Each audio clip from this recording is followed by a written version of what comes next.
morning, Morehouse. Good morning, brothers. Certainly it is a pleasure to join you in this sacred space for Crown Forum, for this critical conversation on the complexities of criminal justice in ending mass incarceration. To be sure, the conversation this morning is not simply an economic challenge. We're not simply looking at a sociological issue, but in a real sense, mass incarceration is a moral crisis in the United States. When you look at the length and breadth of this country with 2.3 million people incarcerated in the United States, a country that represents 5% of the world's population boasts 25% of the world's prisoners, a larger percentage than countries whose human rights violations we deplore. And so we come to this moment recognizing that many of the civil rights and human rights issues that were championed in the modern civil rights movement in the 20th century are reinscribed in the prison industrial complex and in the crisis of mass incarceration. And so to think about this challenge and this perennial issue towards our freedom and really our democracy, we have brought none other than Professor Ronald S. Sullivan, Jr., class of 1989, Morehouse man, to join us for this conversation, and my dear beloved brother. So as a few words of introduction, Professor Sullivan is a leading theorist in the areas of criminal law, criminal procedure, trial practice and techniques, legal ethics, and race theory. He is the director of the Criminal Justice Institute at the Harvard Law School. He also served as the faculty dean of the Winthrop House at Harvard College, the first African American to serve with such a distinction. Professor Sullivan has merged legal theory and practice over the course of his career in unique and cutting-edge ways, and is sought out to represent clients in cases that many in the legal community deem impossible. And to that end, I want to begin our conversation. Professor Sullivan, you're known across the length and breadth of this country for your historic leadership as a leading criminal defense attorney, responsible for the release of more wrongfully convicted people than any attorney in the history of our country. One of those being the case of Brother Willie Stuckey that you've spoken about on several occasions. Can you tell us why you've committed yourself to defending those who are presumed guilty, going so far as designing conviction integrity units for the District Attorney of Brooklyn and several others? So first, thank you for having me. Thanks to Dean Carter, my mentor when I was here, and still my mentor. Just in the back, Dean asked me to do something. I said, nothing's changed. I still do anything you tell me to do, Dean. I think this is my 35th year out now. And to my dear friend, Reverend Crawford, who is my, in addition to a good friend, my associate pastor back in Boston when he was there. But I couldn't think of a better entity for him to leave. So to get into the conversation and to answer your question, what got me interested in the work that I do is because of the disproportionate way that people of color experience the criminal legal system. It is grotesque, as exhibited by the letter that Dean Carter just read. So I grew up in Gary, Indiana. I then came to Morehouse, and I saw just, all around me, cousins, friends, so forth, people being abused, that's probably the right word, by the criminal legal system. So I decided to figure out a way to merge my theory, my scholarship, with practice. And I started that with a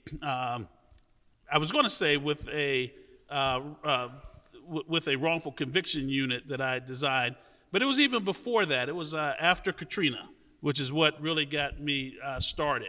I went down and hosted a forum in Louisiana. This is Hurricane Katrina, wiped out everything. Thousands of people were in jail. All the records at that time, if you can believe it, were paper records.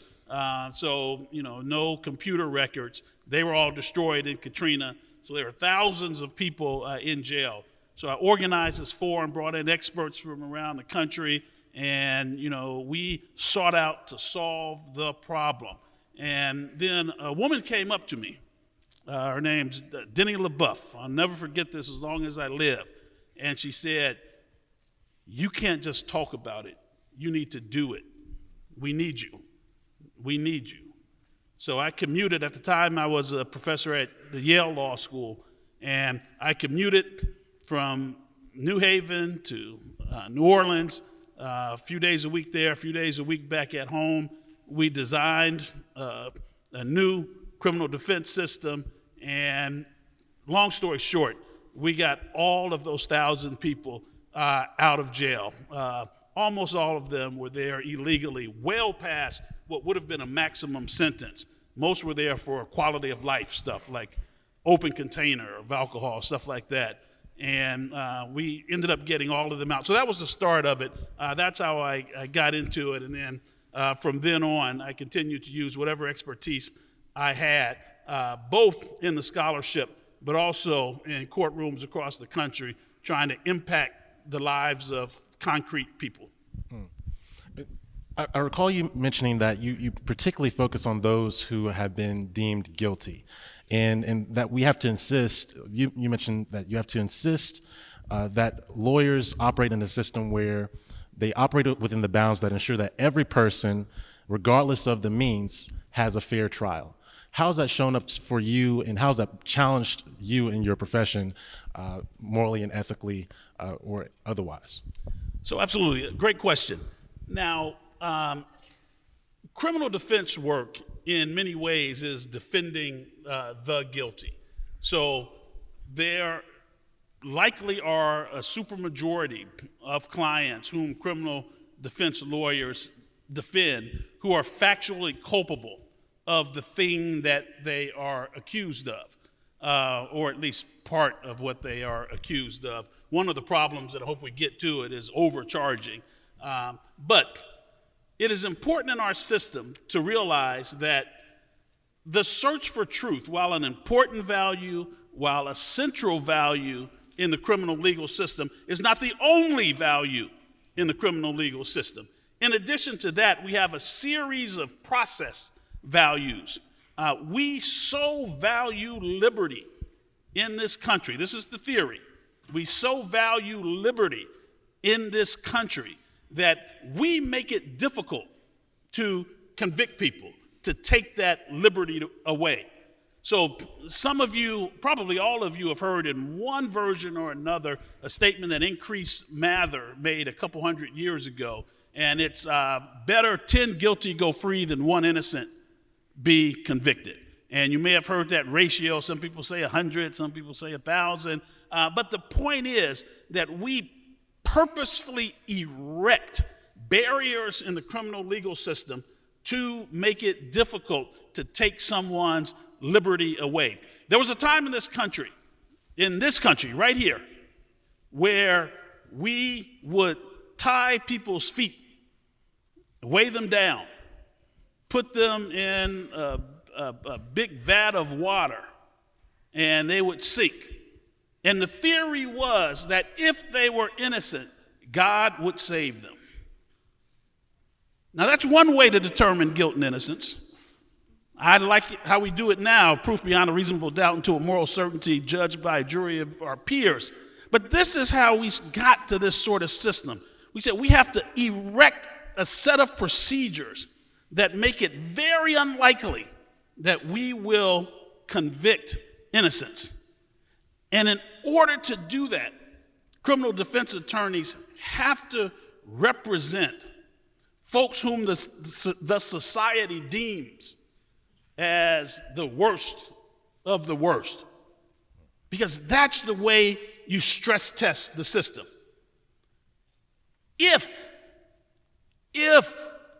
you slack on those clients, it's a very short journey before police are kicking down your door and rummaging through your things. There's an expression, nose of the camel under the tent. You let that nose of the camel under the tent, sooner or later that tent goes down. So we say criminal defense attorneys protect democracy, because we ensure that we put the government to its proofs. I hope that at least begins to answer the question. No, it does. And I love the way that you center those whom Howard Thurman in Jesus and the Disinherited would call those whose backs are against the walls, or whom Frantz Fanon would call the damned of the earth, as the focus of your litigation and your advocacy. And I've noticed, when we think of our brothers and sisters whose backs are against the walls, there's a pattern and practice of throwing those away whom we deem as guilty, away out of eyesight, out of mind.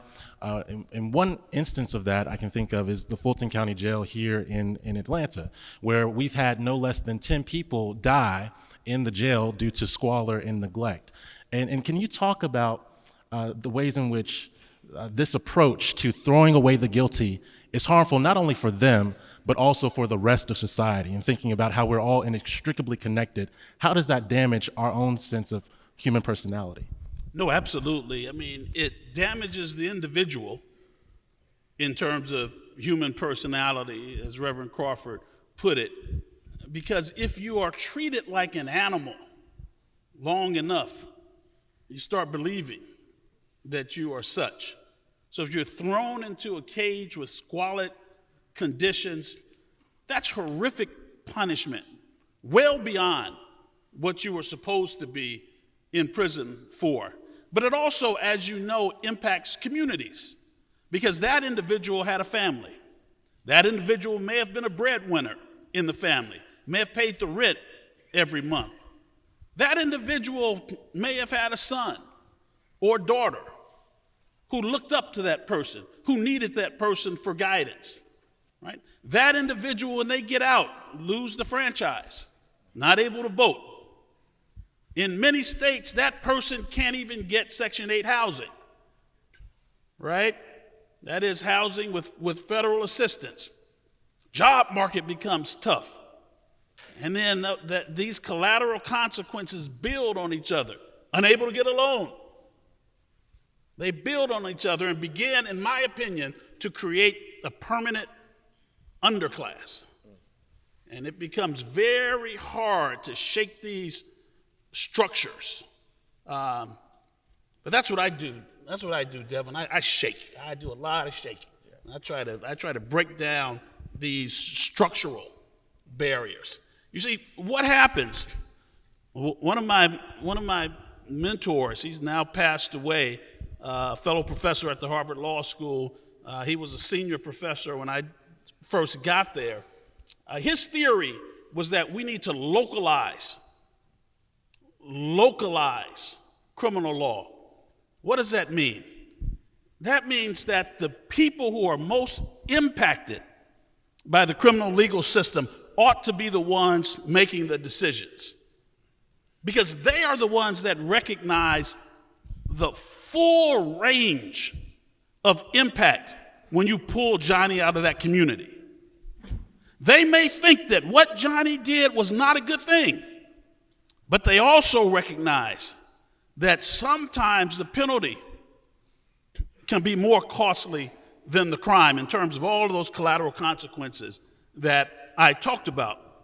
Now, we have seen how this worked. So, drugs, for example, you guys remember the war on drugs. You probably read about it with President Reagan, and Just Say No with First Lady Nancy Reagan, the disparity in crack cocaine and powder cocaine. You see the way this society treated drugs, and we had some of the most oppressive laws with respect to drug abuse until the heroin epidemic.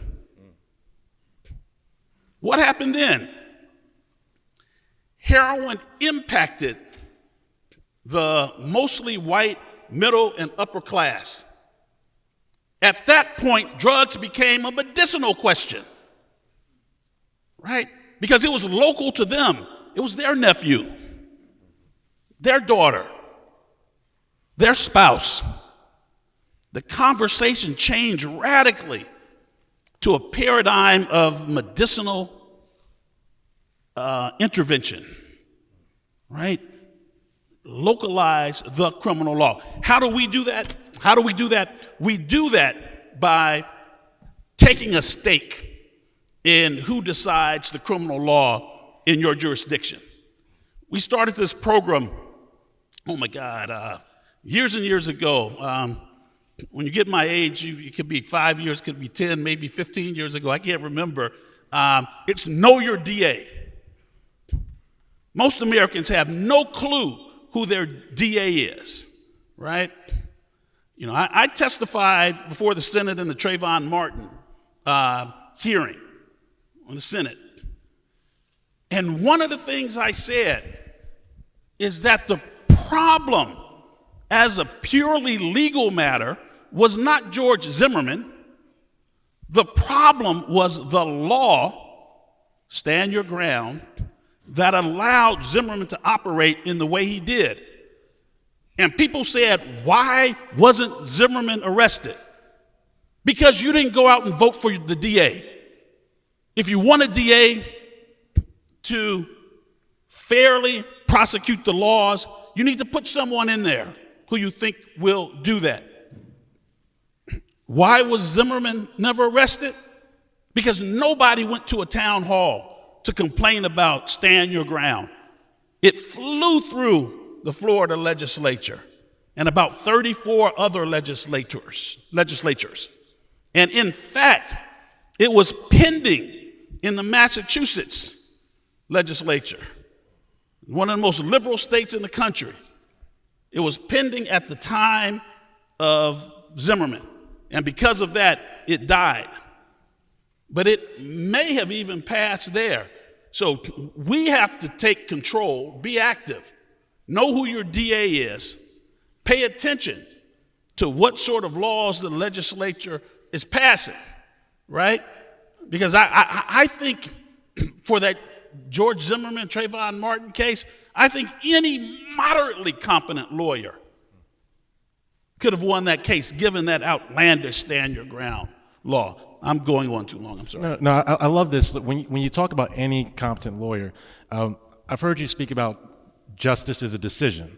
And you speak of it in moral question, as a moral question, as opposed to a practical one. What's the right thing to do as opposed to what can we do, what's possible? So can you talk about doing justice vocationally, what that means and what that looks like, particularly for students that are in this moment of discerning vocationally what their identity will be as we're all in this movement to end mass incarceration? Yes, that's doing justice is one of my favorite phrases. I think as people born into 21st century Western tradition, somewhere almost embedded in our DNA are Platonic notions of concepts like justice, capital J. And we think that justice exists somewhere and may just fall down and bump us on the head or something.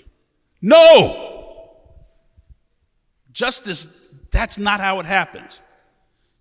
I urge my students to not be Platonic in that sense, but to be pragmatists in the tradition of people like John Dewey, and say that you have to roll up your sleeves and make justice happen. And the sort of shorthand is do justice, because that's the only way that things are going to change. If you bury your head in the sand and don't do anything, then it will never, ever happen, right? Personally, the life appointment at Harvard, I've never had to step in a courtroom again in my life if I didn't want to. But I could not as a self-respecting Morehouse man, sit idly by when I had a particular skill set that I could use to help those in need. And still about 80% of my practice is pro bono work that I do for people all across the country. Just to do this, to make justice happen, to do justice. And in each and every one of us does just a little justice every day. I think this would be a beautiful, beautiful world. Just do do justice. Thank you. Thank you. Yes. I'm going to ask you one more question, but as I do that, I want to invite the students who have questions for Professor Sullivan to begin to assemble. There are microphones on each aisle, each center aisle, to my right and left, and we'll begin to take questions around 11:40. So, Professor Sullivan, you mentioned early on that we have a connection based in the Myrtle Baptist Church in West Newton, Massachusetts. You mentioned I was your assistant pastor, but you were my Sunday school teacher. And I want to ask a question around the role of spirituality in your work. We're having this conversation in the King Chapel at Morehouse, and we know spirituality is a pillar of our college. And so how do you view your work as a spiritual and theological commitment? So it is both spiritual and theological commitment as well as a vocational commitment. So I do consider myself, as you know, a kingdom man. So God sits at the center of what I do and why I do it. So as you know, so I've been teaching this adult Sunday school class for 10 years now.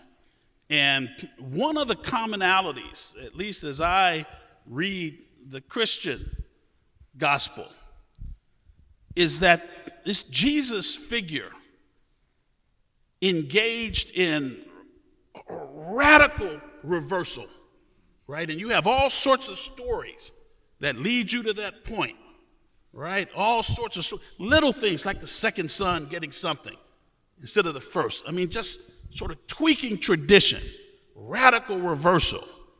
A slave woman becoming a radical reversal. One of the things that gospel tells me is that God can work through cracked vessels like you and me and do wonderful things. And so that leads me as well, in part, to allow God to let this cracked vessel go out and do work in God's service. So that's important to me. And you know, I've had many clients who are religious as well, and I'll pray with them at the jail, you know, before a trial, before a verdict. Some find religion when they're facing 37 years behind bars, and you know, pray with them as well. So it's a very important component to my work. Thank you. My brother, please tell us your name, your class, and where you're from. Hello, my name is Noah Mize, freshman cinema and television major from Mableton, Georgia. Thank you for being here with us today. And as black men, a lot, if not all of us, I'm sure, have some level of fear of being wrongly accused. And one thing I wanted to ask is, if we are wrongly accused, if we are brought in for interrogation, what would you recommend we do in order to keep ourselves as safe as possible? So the first thing, thank you, and great question. The first thing is request a lawyer. And the law is that it has to be an unambiguous articulation of your Fifth Amendment right for counsel. So say, I want a lawyer. Second, don't talk. Don't talk. Police will tell you, listen, it's your best bet right now. Just tell me what happened and you can go home. What you don't know is that the law says that police can use all manner of artifice in interrogation to get a statement. Even clients, and I used to think this was impossible, even clients accused of murder, the police somehow convince them if they just tell them what happened, they'll get to go home. And when I first heard that, I was like, oh, nobody would think that.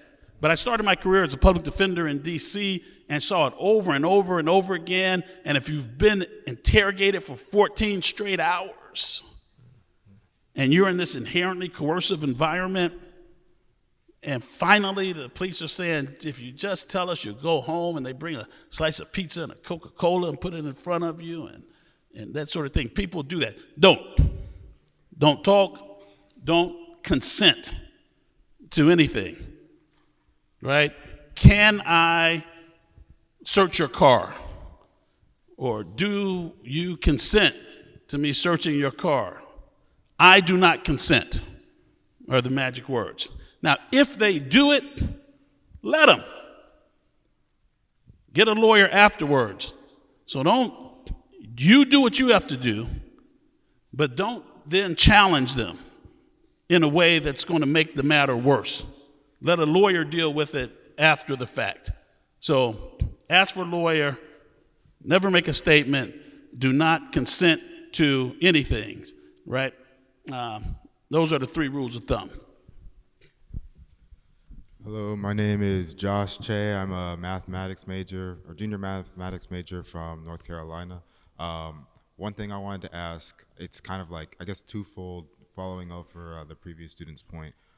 Even before we get into a situation like this, what kind of laws should we already be aware of? Because a lot of us, especially someone like me, I don't really know the laws that well, and I think it's probably really important that we do know.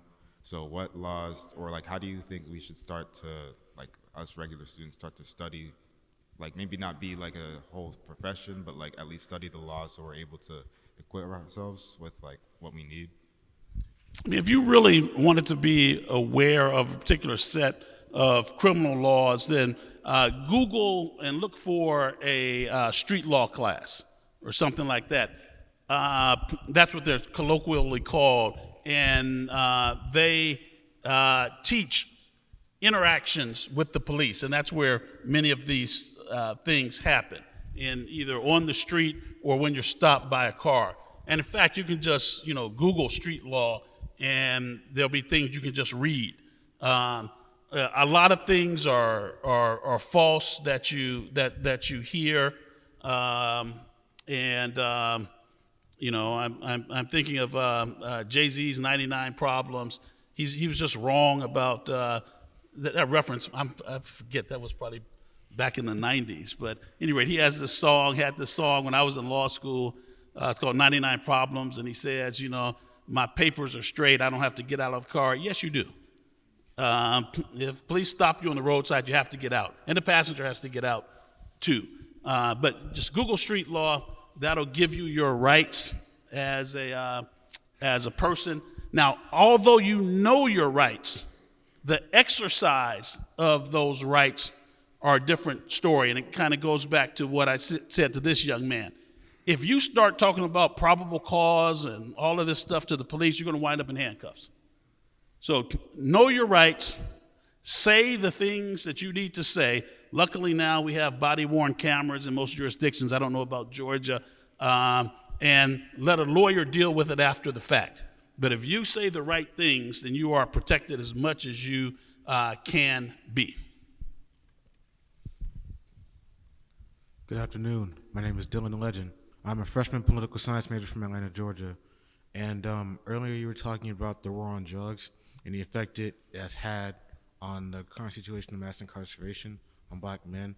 I was wondering if you could talk about the effects of mandatory minimums. The effect of what? Effects of mandatory minimum sentencing laws in that regard, and how it has also played into the mass incarceration.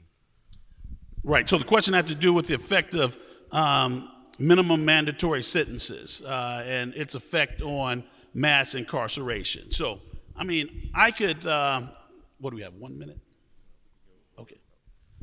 Okay. I can do a little experiment right now that I actually do in my class. And it is this. Let's say you are being accused of stealing a candy bar from the store down the street, right? Each of you are being accused of it. Let's also assume that you did not do it, right? You are innocent, right? Did not do it, you are innocent, but there's a so-called eyewitness who's prepared to testify against you. How many of you would plead guilty? I don't see any hands. What if the maximum penalty were a month in jail, mandatory? But if you plead guilty, you're released and no jail time. How many people plead guilty? What if there's a couple hands in the back, what if the penalty was 1 year mandatory incarceration? You didn't do it, but you're risking 1 year mandatory incarceration if let's say you're out in Douglas, Georgia, if this jury convicts you. How many people plead guilty and get out right then, no jail time? More hands. What if it were 20 years? How many people plead guilty and get out? A lot more hands. That's the point. The law is structured in a way where the government incentivizes pleas by putting so much potential time over the head of a criminal defendant that she just doesn't have the option in many ways. It's total rational actor theory, right? And if I keep putting that number up higher, every hand in this place will probably go up, right? Because it's too risky. And that's what they do. They put a mandatory minimum sentence over your head and you plead to something less. But now that's one conviction, right? That happens again, right? 2 convictions. One more time, 3 strikes, you're outlaw.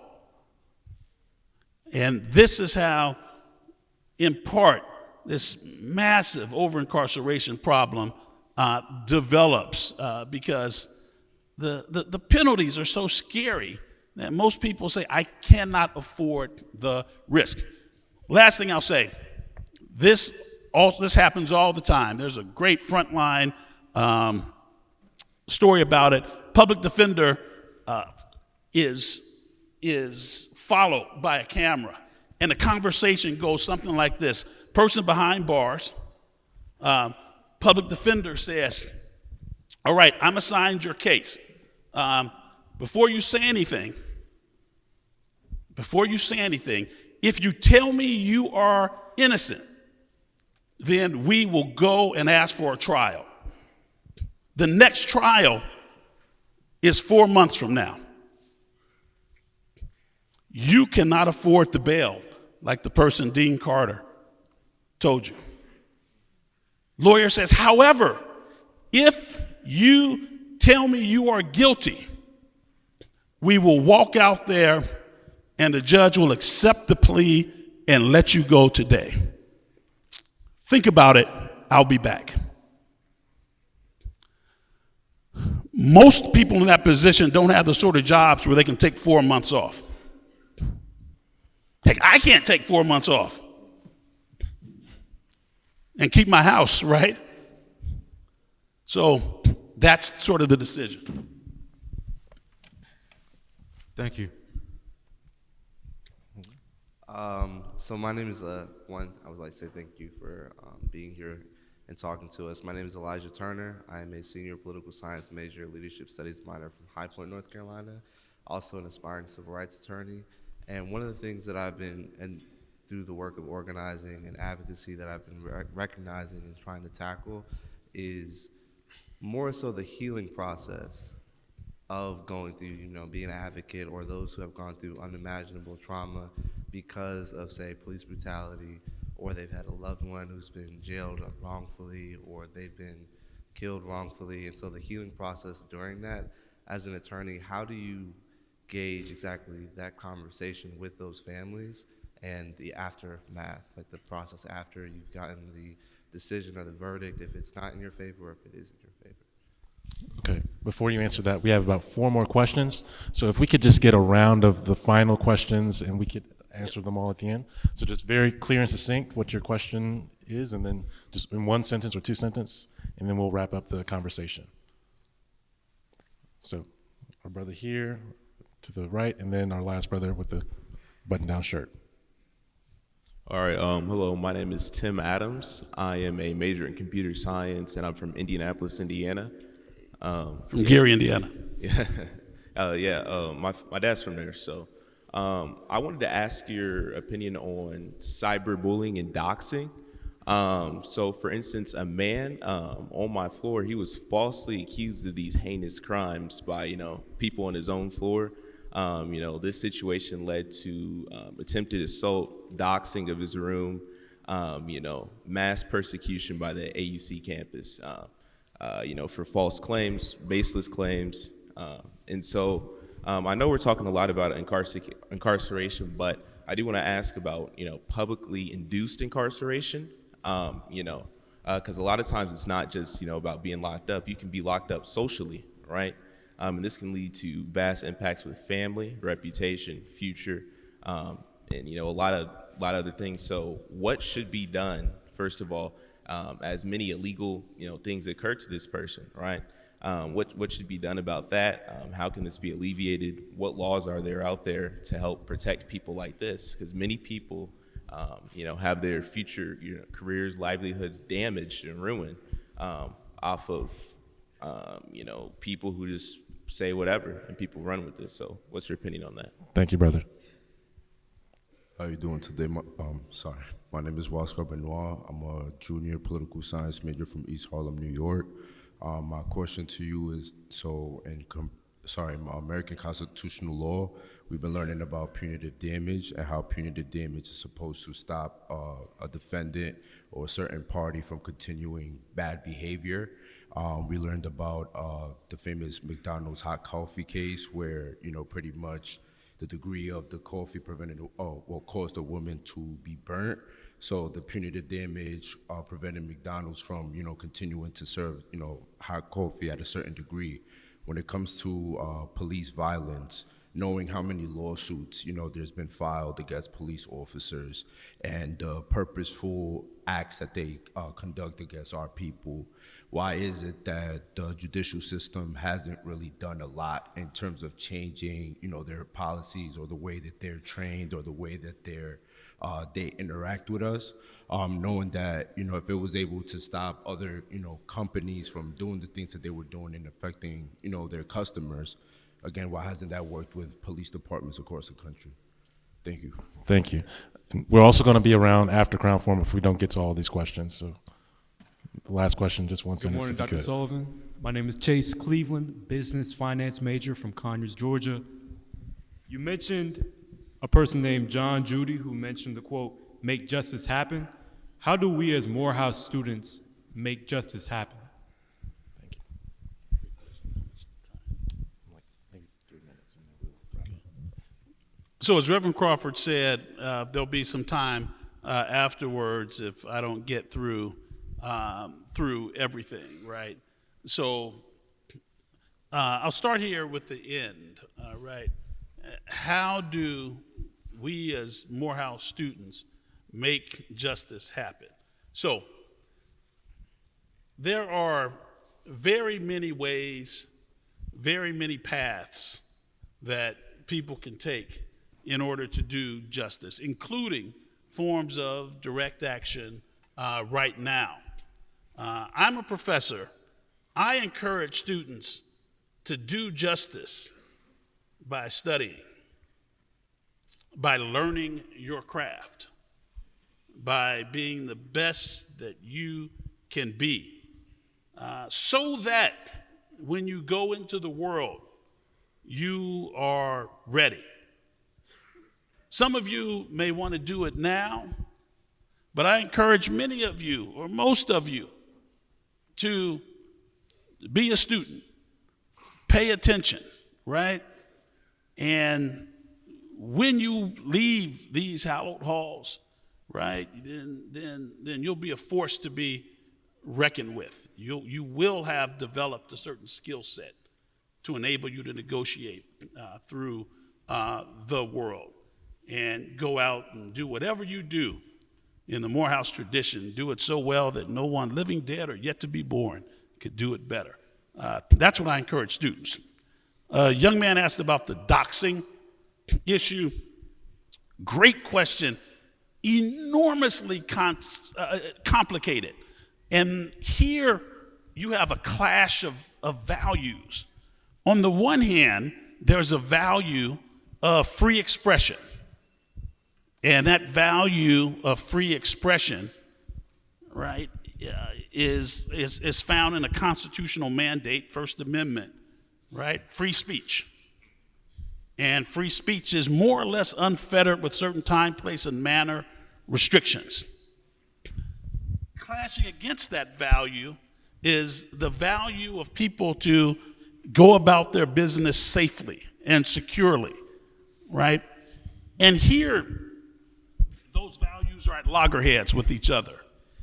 What do you do? This is traditionally and typically the work of the lawyer. This is what lawyers try to figure out. When these values are in clash, how do we articulate a doctrine that takes into account both sets of values, right, and make some sort of decision? But that's why these are hard cases, because when you have a case when values clash, one loses. One has to lose. And that's a very hard case. I think we're out of time. I'll do the others later.